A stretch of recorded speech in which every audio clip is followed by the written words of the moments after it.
अभी तक की कहानी में आपने सुना कि पूनम पुलिसकर्मी से अपनी जान बचाते हुए एक ट्रक से कुचली जाती है और विशाल पांडे की गोली का शिकार हो जाता है।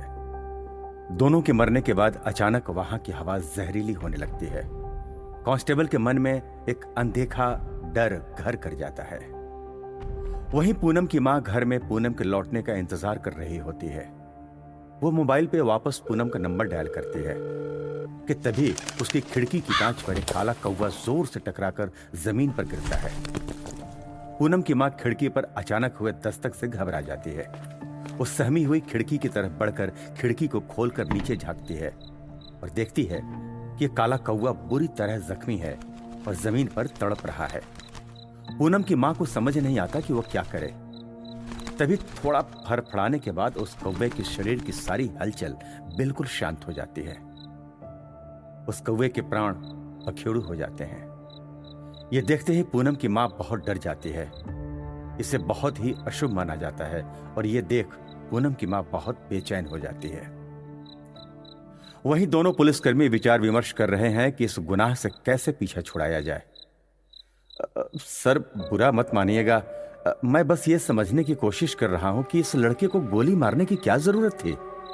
कांस्टेबल ने बड़े अदब के साथ पांडे के सामने अपनी जिज्ञासा दर्शाते हुए पूछता है। अगर तू ये समझ सकता तो मेरी जगह पे होता, ये कांस्टेबल नहीं। घमंड के साथ ऐसा कहते हुए पांडे उसके सवाल को नजरअंदाज कर देता है। कांस्टेबल उसके इस बर्ताव से अंदर ही अंदर नाराज जरूर होता है, लेकिन अपनी नाराजगी चेहरे पर आने नहीं देता और उसे यही डर सता रहा था कि आज की रात उसकी जिंदगी की सबसे काली रात है। पूनम की मां घबराई हुई अपने पति सुभाष को फोन लगाती है। सुभाष किसी काम के सिलसिले में शहर से बाहर गया हुआ था। वो फोन उठाकर बड़े इत्मीनान से पूछता है, खाना हो गया तुम्हारा? लेकिन पूनम की मां घबराई हुई आवाज में उसे कहती है, मुझे बहुत डर लग रहा है। उसकी आवाज सुन सुभाष हैरत के साथ पूछता है, क्या हुआ? तुम इतनी डरी हुई क्यों लग रही हो? सब ठीक तो है ना? पूनम मुझसे झूठ बोलकर कहीं बाहर गई है और अभी तक घर नहीं लौटी है। पूनम की मां डरते हुए उससे अपनी परेशानी बताती है। यह सुन पिता के माथे पर भी शिकन आ जाती है। सुभाष उससे पूरी बात विस्तार पूर्वक बताने के लिए कहता है। पूनम की मां डरते हुए सब कुछ बताती है और उसे आशंका है कि पूनम के साथ जरूर कुछ न कुछ बुरा हुआ है। उसने सोनल और बाकी दोस्तों से भी संपर्क किया, लेकिन किसी को पूनम के बारे में कुछ पता नहीं और न ही वो अपना फोन उठा रही है। वो अपने पति को फौरन आने के लिए कहती है। सुभाष भी दुनियादारी भूलकर अगली फ्लाइट लेकर घर आ जाता है। अपनी पत्नी अनुपमा की हालत देख वो बहुत परेशान हो जाता है। दोनों पूनम के गुमशुदगी की शिकायत दर्ज कराने के लिए पुलिस थाने जाते हैं। वहां जाकर उन्हें पता लगता है कि पूनम किसी दुर्घटना का शिकार हो गई है और अब वो इस दुनिया में नहीं है। अपनी जवान बेटी की मौत की खबर से पूनम के माँ बाप पे एक कहर सा टूट पड़ता है। पूनम की मां की आंखों से आंसू रुकने का नाम नहीं लेती। वो बार बार पूनम का नाम लेकर फूट फूट कर रोती रहती है। जिंदगी बहते पानी की तरह अपना रास्ता बना लेती है और आगे बहती रहती है। वो किसी के जाने से नहीं रुकती और ना ही दुनिया ज्यादा दिन उसे याद रखती है। इस तरह 2 साल बीत गए, लेकिन एक मां अपने बच्चे को नहीं भूल सकती। पूनम की मां आज भी पूनम की याद में तड़प रही थी। उसकी आंखें आज भी पूनम को देखने के लिए तरस रही थी। कभी कभी वो खुद को भी कोसती थी कि काश उस रात उसने पूनम को बाहर जाने ही नहीं दिया होता।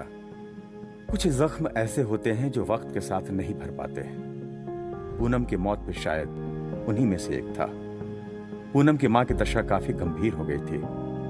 दवा दुआ कुछ भी असर नहीं कर रहा था। आखिर में सुभाष ने उसे किसी मनोचिकित्सक के पास ले जाने का निश्चय किया, लेकिन वहां जाने पर भी अनुपमा की हालत में कोई सुधार नहीं हुआ।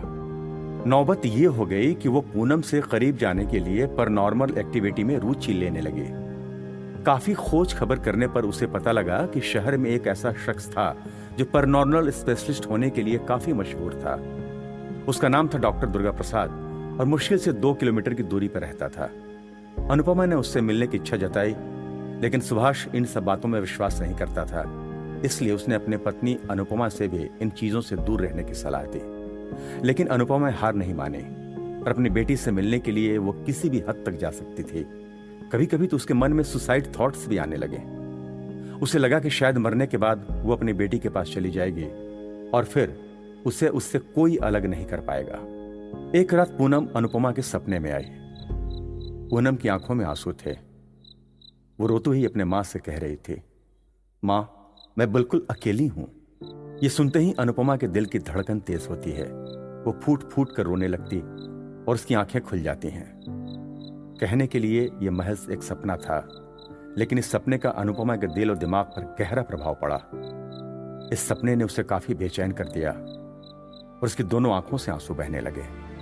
इस मानसिक तनाव से निजात पाने के लिए और पूनम से बातें करने के लिए उसने दुर्गा प्रसाद से मिलने का मन बना लिया। इन सारी बातों से बेखबर सुभाष सो रहा था। अनुपमा ने फैसला किया कि अपने पति से बताए बगैर ही दुर्गा प्रसाद से मिलने जाएगी।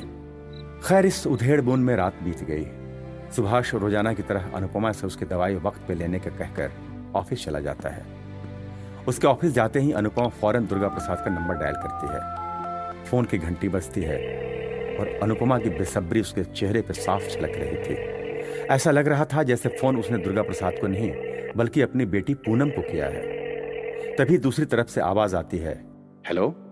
यह आवाज सुनते ही अनुपमा की आतुरता बढ़ जाती है। वो बड़ी जल्दी जल्दी बात करना शुरू कर देती है। जी, मुझे डॉक्टर दुर्गा प्रसाद से बात करनी है। देखिए, मेरा उनसे मिलना बहुत जरूरी है। मैं ही पास में रहती हूँ, मुझे कोई भी टाइम चलेगा। ये सुनते ही सामने वाला कहता है, जी, आपकी बात दुर्गा प्रसाद से ही हो रही है। आप काफी परेशान लग रही हैं। अनुपमा बिना रुके जवाब देती है, जी हाँ, क्या मैं आपसे आज मिल सकती हूँ? दुर्गा प्रसाद थोड़ा सोचते हुए कहता है, हाँ, आज तो मेरी 2 अपॉइंटमेंट है, चेक करना होगा। प्लीज बताइए, मेरा आपसे मिलना जरूरी है, अनुपमा कहती है। दुर्गा प्रसाद आखिर में अपने दिन भर के शेड्यूल देखने के बाद कहता है, ठीक है, आप लंच टाइम में आ जाइए, शार्प 1:30। अनुपमा उत्साह से कहती है, ठीक है, मैं आ जाऊंगी, थैंक यू। यह कहकर वो फोन डिस्कनेक्ट करती है और फिर तभी पूनम की आवाज उसके कानों में घुसती है, मैं यहाँ बिल्कुल अकेली हूँ। अनुपमा की आंख वापस नम हो जाती है और वो पूनम को जवाब देती हुई खुद से ही बातें करते हुए कहती है, मैं आ रही हूँ मेरी बच्ची। अनुपमा रास्ते में दुर्गा प्रसाद के घर पहुंचने ही वाली थी कि तभी उसका फोन रिंग होता है। उसने फोन उठाकर देखा तो वो सुभाष का कॉल था। उसके चेहरे पे परेशानी छलकने लगती है। काफी रिंग होने के बाद वो फोन उठाती है और कहती है, हेलो, क्या हुआ? मैं एक जरूरी फाइल लेने घर आया हूँ, लेकिन दरवाजा बंद है, कहाँ हो तुम? ये सुनते ही अनुपमा घबरा जाती है। उसकी आवाज लड़खड़ाने लगती है, हाँ, वो शॉपिंग के लिए आई थी थोड़ा सा। सुभाष उसकी आवाज सुनकर भांप लेता है कि वो झूठ कह रही थी। सुभाष उसे थोड़ा स्ट्रिक्ट होकर पूछता है, सच बताओ मुझे, मैं जानता हूं तुम झूठ बोल रही हो। आज तक तुम घर के बाहर कदम नहीं रखती थी और इतनी धूप में शॉपिंग के लिए गई हो। अनुपमा ने आखिर सच बता ही दिया, मैंने डॉक्टर दुर्गा प्रसाद से आज का अपॉइंटमेंट लिया था, उन्हीं से मिलने जा रही हूँ। यह सुनते ही सुभाष बहुत भावुक हो जाते हैं और उससे कहता है, क्या अब तुम मुझे गैर समझने लगी हो? अनुपमा तुरंत जवाब देती है, नहीं, ऐसा बिल्कुल नहीं है, तुम गलत समझ रहे हो। ऐसा नहीं है तो तुम मुझ पर भरोसा क्यों नहीं करती? या तुम्हें ऐसा लगता है कि पूनम के नहीं रहने से मुझे कोई फर्क नहीं पड़ता? या मेरे सीने में अपने घर वालों के लिए कोई जज्बात नहीं है? पूनम के जाने के बाद मेरी जिंदगी भी वीरान हो गई है, लेकिन मैं फिर भी तुम्हारे लिए जी रहा हूँ। तुम्हारे दर्द को समझने की, बांटने की कोशिश करता हूँ, लेकिन मेरे दर्द को कोई समझने वाला नहीं है। ज्यादा दुख तो मुझे होना चाहिए ना। अनुपमा ये सब सुन खुद के आंसू रोक नहीं पाती और अपने पति से कहती है, आप ऐसा मत कहिए, मैं जानती हूं कि आप पूनम से बहुत प्यार करते थे और करते रहेंगे। मैं घर आ रही हूं। यह कहते ही अनुपमा अपने आंसू पोंछती है और पीछे पलटकर वापस घर की ओर चल देती है। ऐसा लगता है कि शायद इस छोटी सी कहासुनी ने अनुपमा के जख्मों पर दवा का काम किया हो और अब शायद वो एक बेहतर जिंदगी जी पाएगी। एक हफ्ते बाद पूनम की रात थी। रात होते ही कुछ अजीब अजीब घटनाएं होने लगीं। बिन मौसम तेज हवा चलने लगी। जो दूधिया चांद आसमान में चांदनी बिखेर रहा था, धीरे धीरे उसका रंग लाल होने लगा। पूरे शहर की बिजली अचानक से कट गई। पूरे शहर में सिर्फ चांद नजर आ रहा था और कुछ नहीं। उस अंधेरी रात में एक पुलिस वाला पेट्रोलिंग ड्यूटी पर था। वो पुलिस की गाड़ी में बैठा फोन पर बात कर रहा था। गाड़ी में एक ड्राइवर भी था और तभी वॉकी पर टूटी फूटी आवाज में एक संदेश आता है। डेड बॉडी मिली है। इससे पहले कि मीडिया क्राइम सीन पे पहुंचे, वहां जाओ और चेक करो। Over and out. वॉकी की फटी हुई आवाज शांत हो जाती है और पुलिस की गाड़ी रोड नंबर 12 की तरफ मुड़ जाती है। उस रोड पर आते ही पुलिस वालों को अजीब अजीब सी आवाजें सुनाई पड़ने लगती है। सड़क के बगल के पहाड़ के ऊपर चांद अभी भी लाल था। अचानक इतनी जोर की आंधी आती है कि गाड़ी का आगे बढ़ना मुश्किल हो जाता है। अचानक गाड़ी की हेडलाइट ऑन ऑफ होने लगती है। ये देख पुलिस वाला सहमी आवाज में ड्राइवर से पूछता है, ये क्या कर रहा है? मैं कुछ नहीं कर रहा हूँ सर, ये खुद हो रहा है, ड्राइवर डरी हुई आवाज में कहता है। तभी किसी के हंसने की आवाज आने लगती है। इस आवाज से दोनों पुलिस वालों के पसीने छूट जाते हैं। तभी अचानक गाड़ी के चारों खिड़की पर काला साया छाने लगता है। उस काले साए में उनके लिए खिड़की के आर पार देखना नामुमकिन हो गया था। ऐसा लग रहा था जैसे वो पुलिस वाले किसी अंधेरी कोठरी में कैद कर दिए गए हों। ड्राइवर के लिए अब गाड़ी आगे पीछे कहीं भी बढ़ाना मुश्किल था। ये क्या हो रहा है? डरते हुए पुलिस वाला पूछता है। तभी वॉकी से आवाज आती है, भागो भागो। ये सुन डर की हालत में दोनों पुलिसकर्मी जान बचाकर गाड़ी से बाहर निकलकर भागना ही उचित समझते हैं। दोनों गाड़ी का दरवाज़ा खोलकर वहां से भीगी बिल्ली की तरह भागने लगते हैं। तभी अचानक उन्हें सामने 2 लाश पेड़ से टंगी नजर आती है। दोनों रुक जाते हैं और हांफते हुए लाश को करीब से देखने की कोशिश करते हैं।